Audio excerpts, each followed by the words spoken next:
শ্বেতা। আজকে আবার আপনাদের সামনে চলে এসেছি, আর আজকে চলে এসেছি আবার একটা পিঠের রেসিপি নিয়ে। আজকে যেটা করব সেটা গোবিন্দভোগ চাল দিয়ে করে দেখাবো, খুব সহজে হয়ে যাবে। গোবিন্দভোগ চাল দিয়ে ফুরুলি করে দেখাবো, যেটা আপনারা বাড়িতে থাকা উপকরণ দিয়েই করতে পারবেন। চলুন কিভাবে করছি দেখতে থাকুন। এখানে গোবিন্দভোগ চালটা আমি আগে থেকে ভিজিয়ে রেখে দিয়েছি। এখানে 200 গ্রাম মতো চাল আছে, এটাকে 2-3 ঘন্টা ভিজিয়ে রেখে দিয়েছি। এবার এটা আমি মিক্সার জারের মধ্যে পেস্ট করে নিচ্ছি।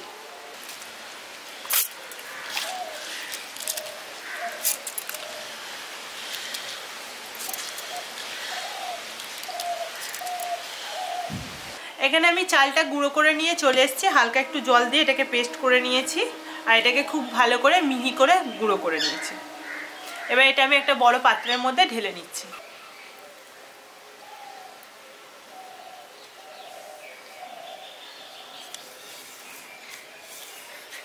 এবার এর মধ্যে আমি একটা একটা করে বাদবাকি উপকরণগুলো দিয়ে দিচ্ছি। এখানে নিয়ে নিয়েছি আমি খেজুরের গুড় 1/2 কাপ। এবার আপনারা খেজুরের গুড়ের বদলে চিনিও দিতে পারেন। আমি এবার গুড়টা দিয়ে দিচ্ছি।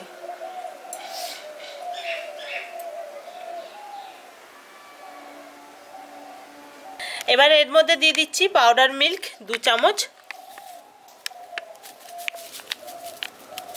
এবার তার সাথে দিয়ে দিচ্ছি ময়দা দিয়ে দিচ্ছি আমি এখানে 1 কাপ।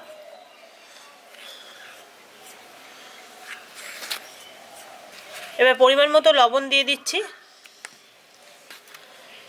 আর তার সাথে দিয়ে দিচ্ছি এখানে মৌরি। আমি এখানে 1 চামচ মৌরি নিয়ে নিয়েছি, এটা দিয়ে দিচ্ছি। এবার এটা আমি ভালো করে মেখে নিচ্ছি।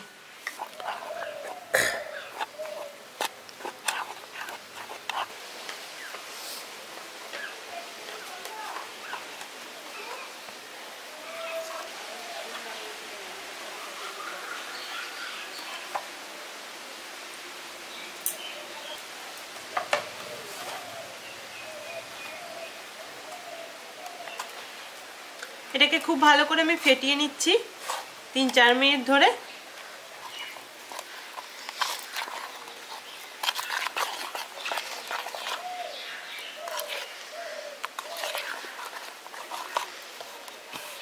এখানে ফুরুলির জন্য ব্যাটারটা একদম রেডি হয়ে গেছে। এই ঘনত্বটা দেখুন, খুব পাতলাও রাখিনি, খুব মোটাও রাখিনি। এবার আমি গ্যাসটা অন করে নিচ্ছি। গ্যাসটা এবার অন করে নিচ্ছি, দিয়ে কড়াইটা বসিয়ে দিচ্ছি।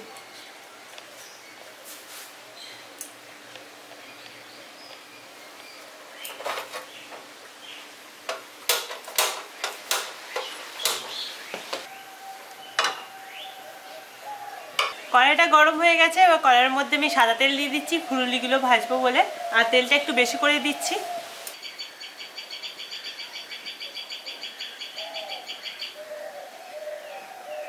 তেলটা এখানে ভালো মতো গরম হয়ে গেছে। এবার একটা একটা করে আমি ফুলুরিগুলো আস্তে আস্তে দিয়ে দিচ্ছি।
আপনাদের যদি এই ভিডিওটা ভালো লাগে তাহলে অবশ্যই চ্যানেলকে সাবস্ক্রাইব করতে ভুলবেন না, আর পাশে থাকা বেল আইকনটা অবশ্যই ক্লিক করবেন, যাতে নতুন নতুন ভিডিওর আপডেট সবার প্রথমে আপনাদের কাছে চলে যায়। আবার নেক্সট দিন আসবো কোনো নতুন রেসিপি নিয়ে। সবাই ভালো থাকবেন। আজকের মতো বাই।